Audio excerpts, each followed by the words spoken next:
Aakalain mo ba na wala pang kalahating kilong karne ang nagamit ko dito sa pagkasarap-sarap na recipe na to? Magandang araw! Today magluluto na naman tayo ng pangmalakas ang sarap, magugustuhan ng buong pamilya mo, pero hindi tayo gagastos ng sobrang mahal para dito sa recipe na to. Simulan natin sa paghihiwa nitong isang pirasong maliit na carrot. Maninipis lang po ang ginawa kong pagkakahiwa.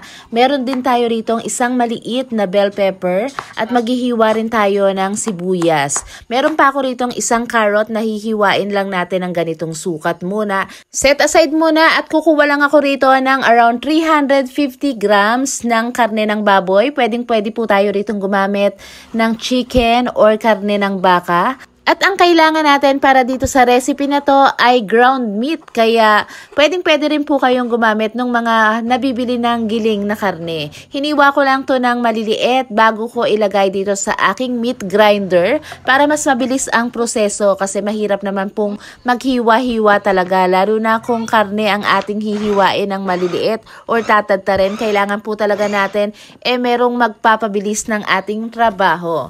So ayan, pino nga po yung aking ginawa na pagkakagiling. I-transfer natin sa isang bowl at titimplahan natin ng salt and pepper. Maglalagay rin tayo ng garlic powder, onion powder, or pwede rin po kayong gumamit ng fresh na garlic at onion. Lagyan rin natin ng konting paprika at konting dried oregano, pero ito po kung wala kayo, pwedeng wag nyo nang lagyan at maglagay na rin tayo ng isang piraso ng itlog at kalahating tasa muna ng harina. Huwag mo rin kalimutang lagyan ng paborito mong pampalasa. Pagkatapos niyan, halu-haluin na natin.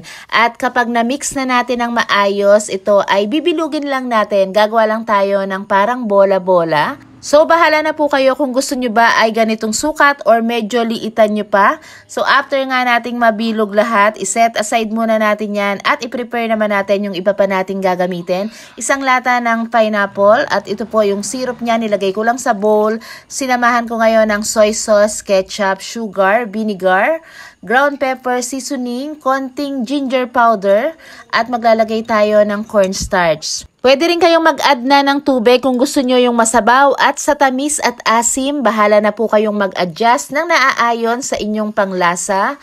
Pag-prepare na lahat ng ating gagamitin ay sisimulan na natin ang pagpipirito dito sa ating mga meatballs. So sa pirito po, ayan, wag po kayong mag-alala, matipid po yan sa mantika dahil magagamit pa po natin itong ating mantika sa susunod na pagluluto. At kapag nag-golden brown na, alisin na natin sa kawali. Dito sa same na kawali, bawasan natin yung oil at simulan na natin ang pagigisa. Matanong ko lang po, mahilig ka rin ba sa sweet and sour? Kung mahilig ka, pakilagay naman sa comment section kung anong sweet and sour ang paborito mo. At ilagay mo na rin kung saang lugar ka nanonood ngayon.